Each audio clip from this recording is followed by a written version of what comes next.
you have it. Where so many of us know we don't have self-esteem and we don't know how to get it. And that's one of the things that I think is so important is to learn, get your self-esteem. And one of the ways that you can do that is by every day doing one thing that feeds your soul. If that means drink a cup of coffee for 10 extra minutes, then you do that. If it means taking a bath, then do that. If it means saying no to somebody because it doesn't feel right to say yes, then say no. That is a part of self-love and self-care. Hello, this is Voice Your Mind podcast from Listening. Welcome to our show where we talk about the unheard who have no one to share about their insecurities and past trauma, or even having difficulty opening up to people when feeling down. On this show, we will be discussing everything about mental health, depression, and suicide. We listening are just ordinary people who are or were in your similar state and are currently encouraging ourselves and learning to improve our state of mind. So here we are taking a step towards motivating you to get better with us every day of the week. So without any further delay, let's get started with the episode. Hello everyone, this is your host Mahmoud, and our today's guest is Cathy Walden, and she's a spiritual life coach, teacher, mentor, and empath, intuitive speaker. And she really enjoys working with young adults because she feels when they believe in themselves, they will learn to make better choices in life. And she believes they are here to bring in new ways of seeing life, and that is very positive and loving. So, by saying that, we're going to discuss a number of topics today and also learn more about her, and that's how we start. Okay, so, how are you doing today? Great. I'm doing excellent. I'm super excited to talk to you and see what comes out of our conversation. I love it. Yeah, I love it as well. Okay, so before we get into any topic, so tell me about your story. So, how did everything get started for you? And yeah, that's it. Tell me about your story. Gosh, that how did everything get started? So I've been on a spiritual journey. If we're going to talk spiritualness, I went on a spiritual journey about 25, 30 years ago. And it really started when I had children. And I realized that my life, I wanted to be deeper. Well, the truth is, I've always been spiritual, but that's when I kind of started uncovering all the old beliefs that I had and started to create new ones. And so that spiritual journey started about 25 years ago. And then when my children went off and they were gone, they're in college, I became divorced. I had some memories come back to me from childhood about 4 years ago. That set me off on another journey of learning and growing for myself. I became a spiritual life coach about 2 years ago. And I've just loved it ever since. So I've sold my house where I lived in Texas for 25 years. I sold that about 2 years ago as well. I went on a journey and I'm trying all kinds of new things now that I never thought I would try. So, Yeah, that's amazing actually. So, tell me about the time, 25 years ago that you mentioned. So, why did you decided to take on the path of, let's say, going into the spiritual world, or getting more spiritual? I don't know right, how. right. I actually don't know how to properly say this, so I think I'm mixing up the words. Oh, you're doing great. You're great. Well, originally when I was about 19, or 18, I wanted to become a minister, but at that time women were not ministers. And so I kind of forgot about religion in a sense, or my spiritual life. And then when I had children, I remember sitting in the audience of my church, and I was sitting next to my husband, and the minister was speaking, and the minister was saying all this stuff. And in my mind, I was going, my husband needs to listen to all this. He needs to hear this. He needs to change. And I heard a voice in my head say, no, he doesn't need to change. You need to change, and you need to listen. And it was like getting hit on the head. And I was like, oh my gosh. And I actually, at the time, I found a mentor who mentored about 6 of us women. And our very first book was Marianne Williamson's, oh gosh, I can't believe I can't think of the name. I'll think of it in a minute, but a Marianne Williamson book. And then we did a Jan Van Zant's, One Day My Soul Opened Up. And that was a life changer for me, because all of a sudden, all these, again, old beliefs from religion and Christianity, all that were meant to, I felt, kind of control me, kind of slid away, because I kind of remembered being with God. I mean, and look, I say the word God, but you can use source, you can use universe, like whatever word you're comfortable with, I'm very comfortable with, because I feel like it's all the same. And so I just remembered being there before I came here, and I was like, okay, I'm on this path of, I'm here for spiritual reasons. Now, how do I figure that out? So that was my journey, or the start of my journey, I should say. Okay, got it. Okay, so I do have one thing in common with you, which is I forgot the name of the books. Yeah. Always Yeah. uh, like that happens all the time. Like it really doesn't matter how many books I've read. Like I forgot the name, and I Yeah. get confused among the books which are closely related. Yeah, I mean, especially when you read a lot of them, and whatever books you're reading, it can be challenging, but you usually remember the ones that are really super important to you. But that's why I'm like that, Marianne Williamson one. It's just, yeah. Yeah. Okay. Uh, okay, got it. So what? Yeah. So you started your journey at when you were actually 18 or 19, right? Yeah. Okay. So at the beginning, how was it? Like, how did everything? Like, you said you got a mentor and you read a book, which started, it got you started off, like, got your thinking started related to this. Now, what is the feeling when, like, after like a few months when you are studying this topic? So, how was it? When I started the topic of on my journey, or what? Let's say you started on uh, 18 or 19. Okay, so when you were 20 or 21, sorry, yeah, 20 or 21. So how was it? So what was the things you learned, and what how that affected your life? Yeah, well, what's interesting is, even though I had that experience at 18 or 19, I didn't have that kind of, I hate to say conversion, because that really sounds way out there, religious wise, but it was really when I was 34. So I went 15 years before I really kind of came back to that spiritual journey. And so I think just, what I've realized through that journey is, I may not be answering your question, but what I realized through that journey was I had really low self-esteem at 18 or 19. And that is why I had a hard time doing what it is I really wanted to do, which was, be this spiritual person. But I was really afraid to do it, and afraid to tell my parents that's what I wanted to do.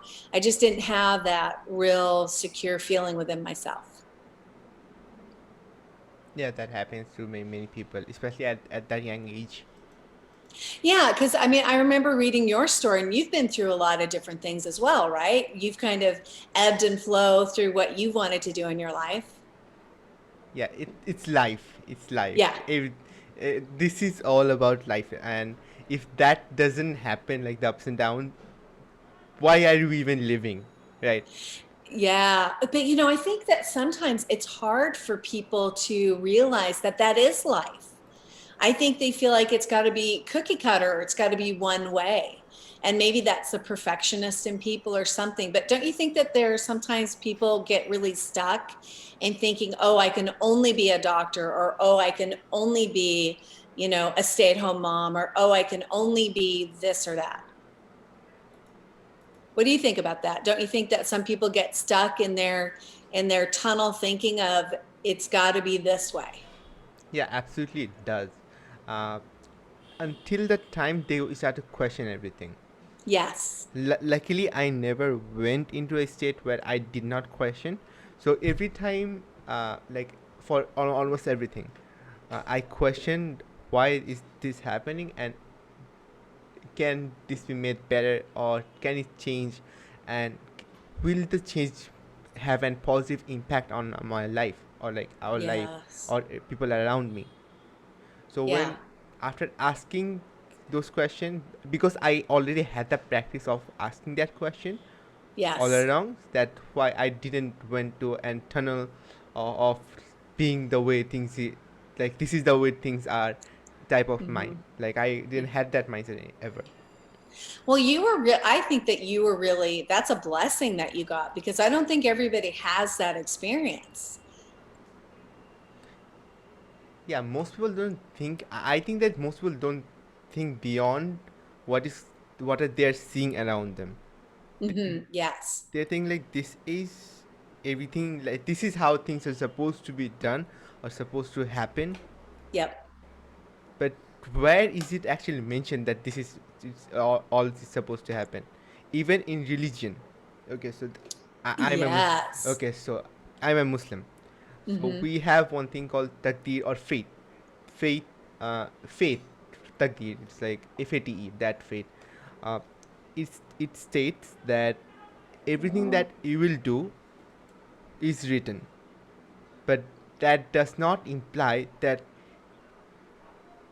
it is written in like you do not have the choice. Like it is written, that does not mean that it is exactly what things are supposed to be around you. Right. Right. Yeah. Yeah. So you have to question that thing. So I'm not a very religious guy. I'm a bit, but Yeah. you have to kind of question the things. Okay. So jumping a bit from there. Okay, so how does this spirituality or this experience affect ourselves in terms of loving ourselves, in terms of You self know, love? yeah, yeah. I was going to say, I'm not sure they're mutually exclusive. I don't know if they have to go together because I think some people can love themselves and maybe not be on that spiritual path. I guess the difference is, do they really love themselves, or is their ego a part of that? Where um, it's more of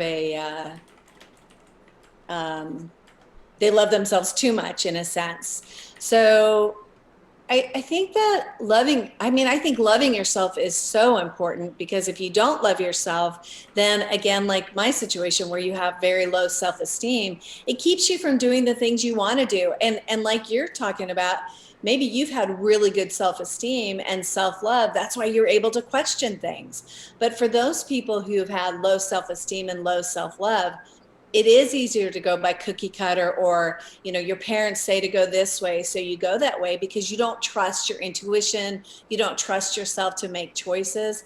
And I really believe, and that's why when you introduce me and why I like to work with young people, is because as young people like you, when you know and believe in yourself and love yourself, you are able to make such better choices in the world compared to when you don't have high self-esteem.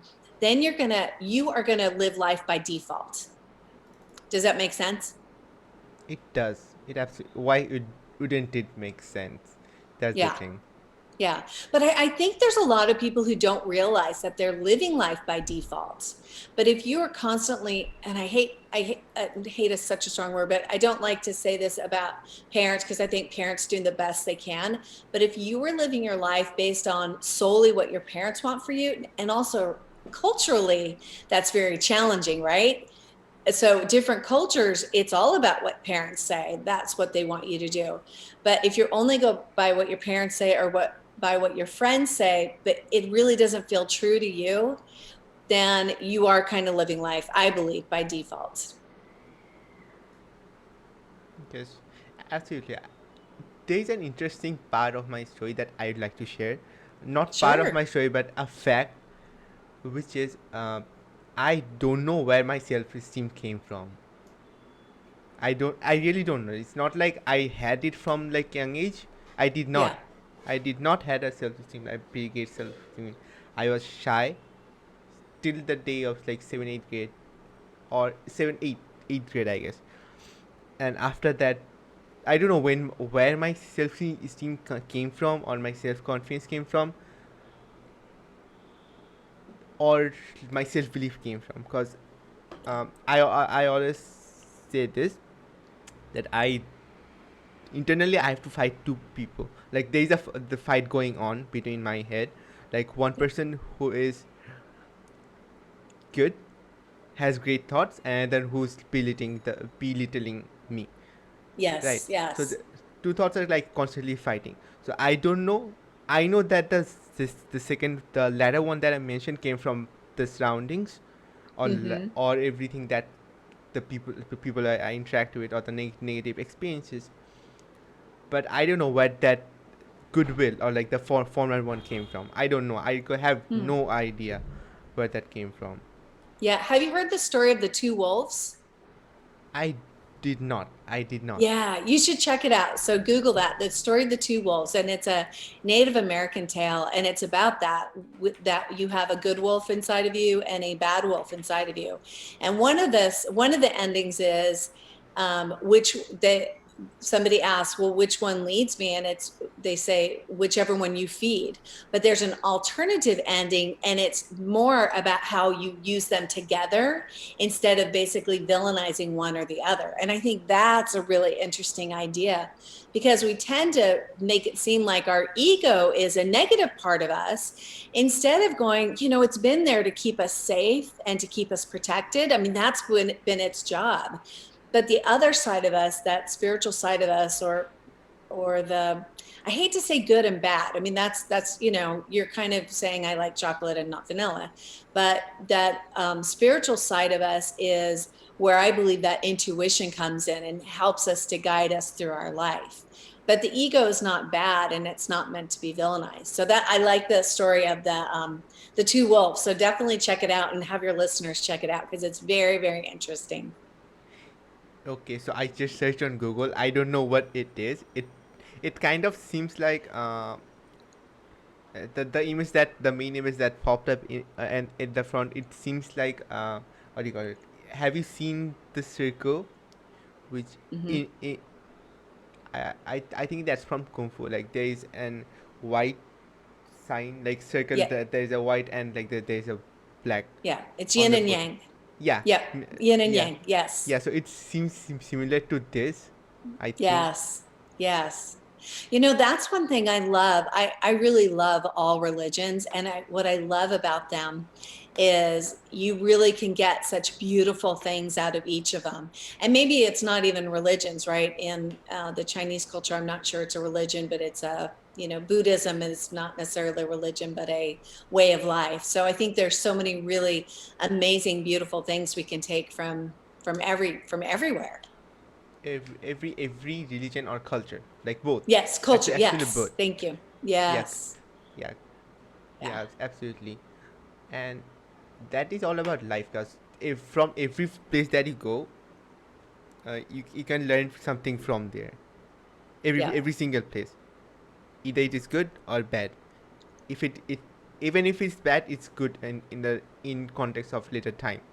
Because Yes. you can use it, use that experience to actually learn what to do better, or like what to change. So like in both contexts, it's better, and it's all about the perspective. Yes. I look at when you're going through something hard as also as kind of a shift in your life. And it's meant to shift you into a much more positive way. And kind of like you're saying, see how you've done it and how you want to do it differently.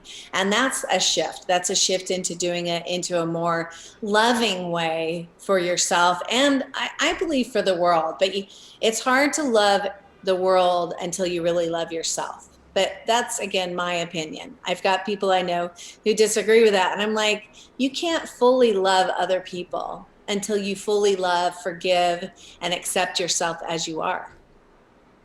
Absolutely. I think, as you said, like self love is the core of every other love. It, it, Yes. it is.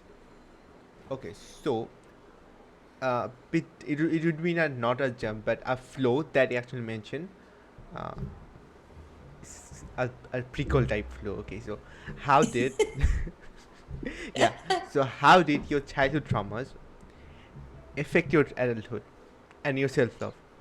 Okay, so I want you to ask that question one more time. How Okay, did how the how did your childhood traumas affect your today's life and your current self love? Yes, that is a great question. So when I was growing up, I thought my life was pretty normal. I felt like I was from a very normal childhood, normal family. And I remember in my 20s, I was dating and I married somebody. I kept going, I think something happened in my childhood. I don't know what it was, but like something was wrong. And he kept saying, you're fine, get over it. So I kind of put it under the carpet and just kind of left it. But I still kept, there was something nagging at me. And then about 4 years ago, so now we're going to fast forward. I'm in my 50s. So at 54, I had a memory come back to me of being molested as a child. And then I've also done some therapy before that as well to realize there was some childhood trauma. I had complex PTSD from my childhood. There was a lot going on. And and so what I realized once I realized then that I also had that childhood trauma from at like age 3 or 4. I mean, I don't even remember where it was, or I just know that it happened. But in that moment, once I knew that, yes, I truly was a victim, like there really was something that happened to me. I'd been playing a victim for 40 years, but now I actually was able to go, you really were a victim. And now you don't have to be a victim any longer, because now you know what happened. And now you know you're not crazy, because all that time I thought it was crazy for feeling the way I felt. And now you can really do the healing. And that is truly when the self love and the self care started, because I got into therapy and I started to be able to work through all the emotions of that. I was seeing a spiritual coach at the time as well, and she was helping me to heal. And it was somebody that I could really talk to about my feelings of things that were going on. I started to do things for myself every day that was loving towards myself. I also went through a major depression as well. Even a year and a half after that, I went through a major depression when I realized I was really unhappy where I was and how I was living my life. I knew that it was time for a change, because I had done what I was talking about earlier. I was living my life in a box. I went to college part of the time. I became a flight attendant. I got married. I had children. I lived in the suburbs. I ended up getting divorced. I raised my children. And I then am living in the suburbs in a home by myself. My kids are now gone, grown and gone. And I am single. And I'm like, what the hell am I doing? I hope that's okay if I cussed. I apologize. Yeah, that's okay. That's okay. I I'm like, what the heck am I doing? Like, why am I living this life? And that is when all kinds of shifts started happening. And I found the Jay Shetty coaching school. I got into that. I got coached myself. And what I loved about coaching was, instead of them telling you how to be, they ask you questions. So you really dig inside yourself to find the answers, because all the answers are already inside of you. And one of the things I really like that you said was that you said you're not sure even where you got your self esteem, but you know you have it. Where so many of us know we don't have self esteem and we don't know how to get it. And that's one of the things that I think is so important, is to learn, get your self-esteem. And one of the ways that you can do that is by every day doing one thing that feeds your soul. If that means drink a cup of coffee for 10 extra minutes, then you do that. If it means taking a bath, then do that. If it means saying no to somebody because it doesn't feel right to say yes, then say no. That is a part of self-love and self-care. And so for the last probably 3 years, that's what I've really been working on, is building that self-esteem muscle. Because it's like a muscle that you have to build, since for myself, I listened to people for so long. Okay, got it. One point, I think there's an addition can be the one thing that can be added to there was I think people do, everyone has self-esteem. It's just they identify themselves that they don't have it. Yes, you're right. You're right. Yes, because it's deep inside of you. You just have to kind of untap that. Yeah, absolutely. There's an interesting thing that I learned and I'm still researching on it, which Mm-hmm. is that everyone is actually neutral. So there is nothing called this guy is strong or this guy's looks great or something, or like for female both, like for both of them. So there is not a thing which you can define yourself, or because the everything is related to your environment. So if Mm-hmm. you grow up in a state where you have to be strong, you will be strong, Yeah. and there is always a soft side of you, and Yes. there is always a soft side of it that you didn't try to be. Yes. Definitely. So people are neutral. That, like, I don't know like I don't know more about this topic. So if you want, you can add to this. So yeah. Yeah. Well, and have you heard of David Hawkins? No. Okay. Well, he was another spiritual person, and he kind of brought lots of Christianity, Hinduism, and Buddhism together. And he basically talks about exactly what you're talking about, being neutral. That's why he said you don't have to hate chocolate to love vanilla. And that's what he talks about, is being very neutral, not detached, but non-attached to things. So you are definitely onto something. Not that David Hawkins is the end all be all of spiritual things. I'm just saying some of his ideas are interesting. And he's very, if you are an intellectual, then a lot of the things he talks about, they're very science based. It's very interesting. Okay, many people hate science for some reason. Yeah. I mean, Yeah. many people. Yeah, yeah. Go I ahead. think he was a psychiatrist. He was either a psychiatrist. I think he was a psychiatrist, but yeah, he's passed away, but he had a whole spiritual journey. He was kind of an interesting man. But I have done this. I just discovered him.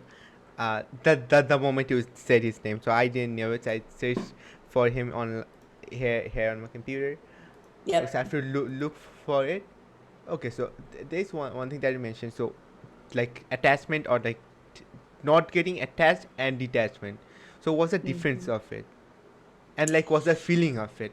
So Yeah. because I've been trying to get myself detached from stuff, maybe like I don't know how to do it. So tell me the difference of it and how can someone do it?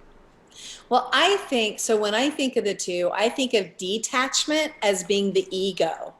So you're still trying to detach, means you're kind of like, well, I just don't want to deal with that kind of thing. So I'm going to just detach from that.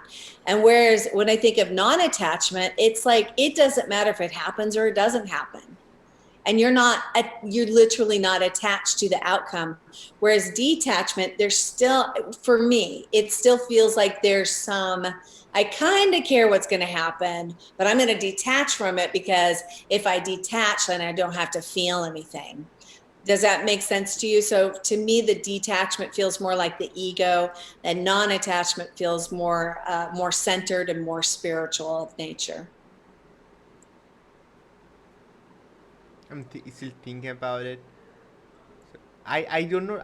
The fact is I don't know the definitions of it. How people do define it. So for me, the latter one, like the not getting to attached, I thought that this was this at like not get. Sorry, I forgot the word. Detachment. Like I thought, not getting attached was this detachment. Yeah, I think, well, we'd have to dictionary.com the actual real meanings of them. But with non-attachment, to me, it feels more neutral. Non-attachment feels more neutral than detachment. Detachment still feels like it's more of the ego's trying to get away from feeling it or something. But again, that's just that's what how I view it. Okay. So how can actually people do it? So how can people actually get like like not teachers, like not attached to things? Like because Mm, people are already attached to a lot of things, their personality traits. Uh, there's people yes. surrounding themselves as well, like the way they are brought up, like all the things they are attached to it. So how can they not get attached to it? or let go in a way. Right. You know what? Again, I think it's a muscle that you have to practice. And I think it's practicing on something very simple at first that you could go either way about, but practicing not being attached to it, not being attached to an outcome of, like, say you're dating somebody and you really like that person, and being able to, again, if you're detaching from them, that means it feels like you're severing what could be what could be, it feels like you're severing what could be you guys having a relationship together when you detach. When you're not attached or non-attached to it, it feels more like, if it works out, then it will be lovely. And if it doesn't work out, that also is lovely, because then that isn't the person that you're going to be with. Like, there's somebody else that maybe is a better fit. So I think being able to, that's a way of practicing non-attachment. Does that make sense to you? It does, but however, a bit funny thing came to my mind while you're talking.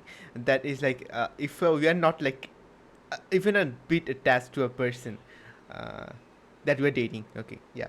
So that would be a weird thing, Like, I think that would be a weird thing in a way, that we're changing people in every day or week. That would be. Right, right. Yeah, okay. So this is what I've noticed. So before I realized I had trauma, I'm going to say BT, before trauma, when I was dating people, I'm also an empath, so I can feel people's energy. So I was dating basically narcissists. So I was dating people who, we were fighting and we were having troubles getting along, and I was trying to find my independence, but they didn't want me to be independent. They wanted me to rely on them. And that was all, there was lots of drama, right? Trauma creates drama. So lots of drama. That was because I was attached. I was attached to what they thought about me. I was attached to, are we going to be together or not? I was attached to, will we have children? Will we not have children? Now I'm divorced. Will our children get along? Am I pretty enough? Am I thin enough? I'm attached to all of that, right? That's all before trauma. Now, post trauma, after trauma, I should say, AT, now I'm in a relationship with somebody where I really understand non-attachment, because we have what I would consider a healthy relationship. Whereas if he wants to go hang out with his friends and go golf all day, it doesn't bother me. I'm not attached to that. And if I want to go and spend the weekend with girlfriends, it doesn't bother him. He's not attached to that. But we have a relationship and we love each other, but our attachment is in more of a, like a love with a capital L instead of a trauma love. So I think that is what's creating the non-attachment more, because it's not that we're still not attached to each other, but it's really more out of a love and care that is very, it's just not, the ego isn't as involved. So it's very loving. I'm trying to, does any of that make sense to you? It does, in a wider way, because I have very less experience in this context, so I'm Yeah. not trying to. Yeah. So, No, well, I know we could talk about anything. I mean, you could even talk about, no, do you, your parents? Yeah, as long as you no, understand no. what yeah, No, I am learning. I'm learning, yes, and that is great. Okay, so that will help yeah, me later on in my life. yeah. Exactly. I mean, and that's why it's not that I'm not attached to my boyfriend. I am attached to him. But what I'm not attached to is if he decides he wants to leave, I would be horribly sad. But I also am at a point spiritually that I'd be like, okay, we have outgrown each other. We are just, it's time to move into a different phase in our lives. And that, again, I would still cry. I would still maybe stomp around the house. I would still have all those feelings, but deep down I would know that it's we're meant for other things. So it's time to move on. And I believe that's what non-attachment is. But detachment is when my ego gets involved and says, you know what? He's not showing me enough love. So I'm just going to, like put myself over here for a while and just see if he misses me. Because if he misses me, then, well, that's again, that's the ego getting involved. And that I'm creating drama. I'm creating more drama. Okay, so finally, at the end, so that this came around. Detachment, sorry, like not attachment results in appreciation and respect. Yes. Yes, definitely. And detachment, as you also already mentioned, is all about ego and arrogance. That's it. Yes. Yes. Yeah, that's what I think because, and it really makes a lot of sense. Again, to me, it makes a ton of sense. What do you think about all that I've mentioned to you?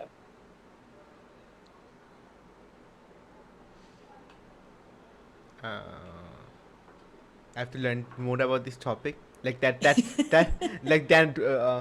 I would have like the thing that I would have said at the very first.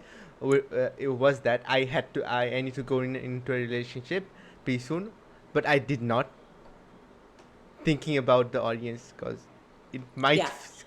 it might have came off weird, but it doesn't matter. Yeah. Okay, but it really doesn't matter.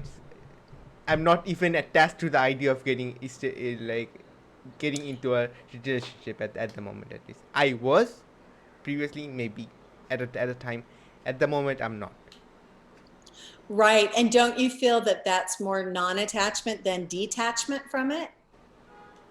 Yeah, Yeah. but I'm attached to my goals. Like that's one of the things. So that one of the things that I'm trying to get, like like uh, someone asked me to try to get detached with the definition of non-attachment Right. with my goals Yeah. of my goals, because I'm like crazy into my goals, like everything that I wanted to like work on it, work on it, work on it. Right. Right.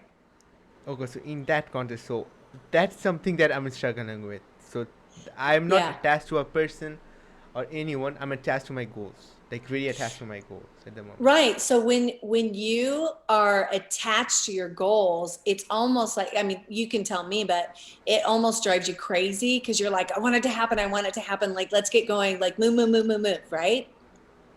You're very driven. Do you feel driven because you're attached to the outcome of what the goal is, correct? Actually, I'm attached to two things. One, I was only attached to the outcome previously. Yeah. However, like during the period of like past year or so, yeah, almost the past year, or like actually a bit more than last year. So after talking to so many people, I've realized the importance of learning in the process.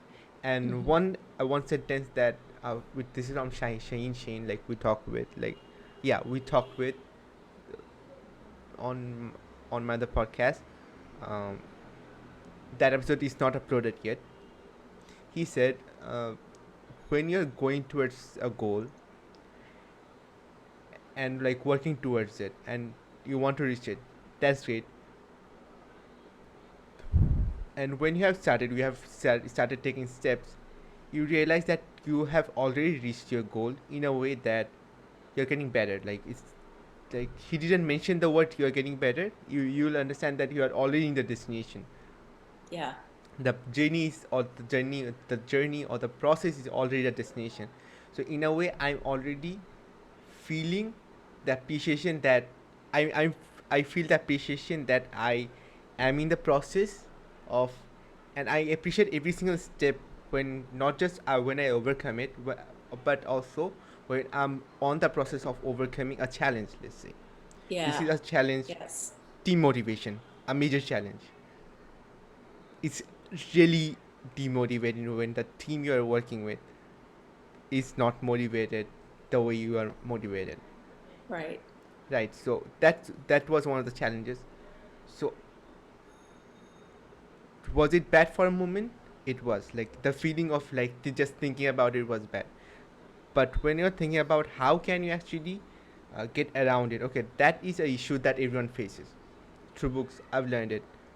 This is the issue that every single one faces, from the smallest companies to the largest companies, even in Google, Apple, or Microsoft, or those companies, they have this issue. Okay, so what can we do about it? We started working on it. Maybe a few people might leave. That's okay, but that's all part of the process, and we have to accept it and Definitely. and outgrow the feeling that this is, and and in the process, I was appreciating that I am get letting go of people that would have might not have been a good fit Hmm. potentially, and also I learned how to motivate the team. I mean, it's not like it, it, it is a never-ending process of team motivation, and we have to work on it. So every time I see someone who is getting motivated to do something, learning new thing in the team, I feel good because I have already started the process of motivating my whole team. Yeah. So I have appreciation for both, that the process as well, because I've already just in a way I'm feeling like I'm reaching a destination. Again, I'm not super attached to the outcome. Again, I feel on the flip side I'm also feeling that I'm attached to the destination. It's a complex feeling, Yes. Yes. as I said. Yes. Well, and I think sometimes you still have to go through the process of moving forward, but then at some point you kind of have to surrender it to like a bigger, like I believe source, universe, God has the bigger picture that we don't have. So there Absolutely. are pieces being put together that we don't know about. And if we can, that's where our surrender comes into. We move forward. You do everything you can. You help your team, and you get people surrounding you that are really good at what they do. So it helps your team, and you keep moving forward. But then at some point you have to like let go and go, okay, I need you to start, the universe or God to start putting the puzzle pieces together for you, and not controlling it. Because I think sometimes when we're attached to it, we're really trying to control what happens, and that's where we get into trouble. So, and that's where non-attachment comes into, is really it's stop trying to control things.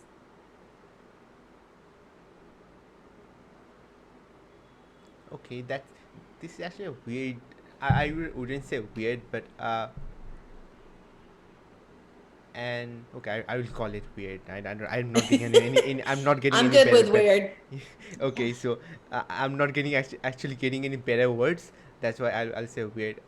This is always a weird feeling, because it is hard to define.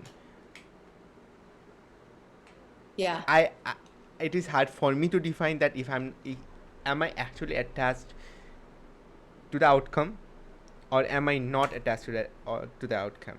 Again, am I attached to the time frame, or am not attached to the time frame?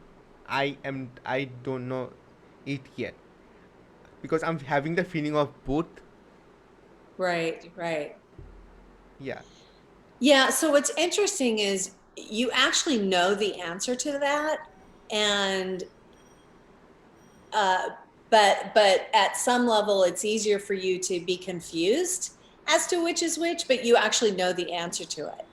So you'd have to probably dig a little deeper as to what that answer is, because it's in there. You have it. Like nobody needs to tell you, but at some level, you don't want the answer, maybe. Because staying in limbo is also its own little game our minds play with us. Okay. So, I and this is the most important thing. I don't even know if I don't want to know. Right, right. Yeah. Yeah. That so, did you have any period in your time when you understood that this is something you did not wanted to know? Absolutely. Now, being able to look back on it now, I realized that I didn't want to know because I already knew the answer, and I didn't want to look at the answer because it wasn't the answer that my ego wanted, but my spirit knew the right answer. I hate right, but my spirit knew the answer that was best for my soul. But my ego still wanted to be very attached. So I chose the ego path instead of the spirit path because that's just where I was. And that's okay. That was what I chose. I mean, were the consequences really big? No. It was not life or death, but it probably kept me in a situation longer than I needed to be. But it is what it is, right? I mean, that is the beautiful thing about life. It's a mystery, and it's you just never know what's going to happen. And sometimes even when you try to control it and manipulate it to get it where you want it, you're still dealing with other people who have free will.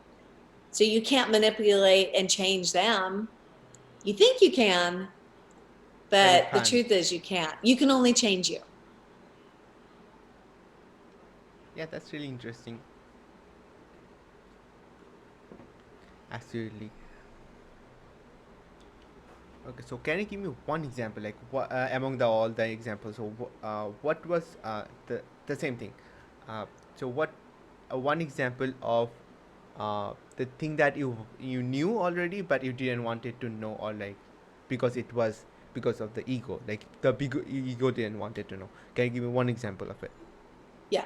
You want me to give you an example? Yep. Okay. So mine was and I'm going back to a relationship because I am a relationship person. So mine was I was in a 8-year relationship and I was engaged, and it just it still felt not right, but there was a part of me that, I mean, we had fun together. Lots of parts about it were easy, but then there were a lot of things that were really challenging and that were not easy. But I thought it was so much easier than my first marriage that I thought, oh, this is it. But there was still part of me that kind of questioned, is this the person I'm supposed to be with or not? And I think what happens is I think he was the right person for me to be with at the time, but I think we outgrew each other. And instead of me leaving sooner when I felt that coming on, I kind of stuck it out because we had kids involved at that point. And so you kind of end up doing things sometimes because of others around you instead of what your soul is longing for you to do. And like for me, I'm a people pleaser. So I was wanting to make sure everybody was okay. So sometimes you have to kind of understand yourself better. And now, of course, I don't beat myself up over that, but I also realize, could I have ended things sooner? Absolutely. But again, remember, that was before trauma, so I was creating a lot of drama in my life, and that fed a part of my soul of the drama that I liked and the chaos. That was part of what I liked. So remember, I said to you, you probably have the answer. You do have the answer inside of you, but at some level it feeds you in some way to not give yourself the answer yet. Exactly. So we are actually running out of time. Actually, we ran out of time already. Yes. Well, this has been I thank you for having this conversation with me. It's been very interesting. Yeah. Okay. So before, yeah, it was really interesting for me from my end as well. Okay. So before leaving, so do you want to share anything with us, as in like any advice or anything? Yeah. Again, I think the biggest things are really learning to trust your intuition and trust that gut that you have inside of you. And if it doesn't feel right to do something, then don't do it. And if it feels right, like really, really practice that intuition on really simple things first. So then when it gets into more challenging things, you will understand what your gut is trying to tell you. And for those who really don't love themselves, then really working on your self-love is very important.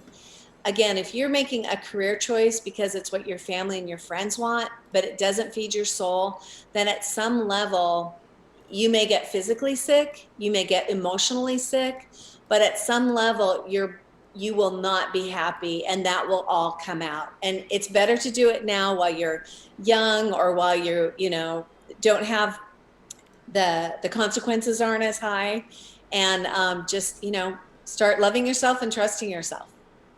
And that goes for relationships, yourself, and it goes for business as well. Because I love that you said you got rid of some people, but then you started surrounding yourself with people that you really trusted, and you were there to do the job that you really liked. I mean, that is really key as well. Okay, that was a great piece of advice. And so, where can our listeners find you online? Listeners or the viewers? Yes. Well, you can find me at Instagram at Cathy Walden Spiritual Coach, and also on Facebook at Cathy Walden. And I was doing TikTok for a while. I'm still trying to decide if I want to stay on there, but you can find me there at Cathy Spiritual Coach. Okay, that was it for today. Again, our today's guest was Cathy Walden. So sorry for mispronouncing your name. No worries, no worries. Yeah, she is a spiritual life coach, teacher, mentor, empath, intuitive, and speaker. And this is your host Mahmoud, by saying at signing off for today. Bye. And that's the end of today's episode. I know taking action is quite a hard job to do, so I hope the advice and insights we got today will help you to take the leap of faith and pursue your dreams. You can share your story with us through the first link in the description box, and don't forget to subscribe and leave a review on the Apple Podcast. We will come back with another episode. Till then, keep healing, learning, and growing. Thank you.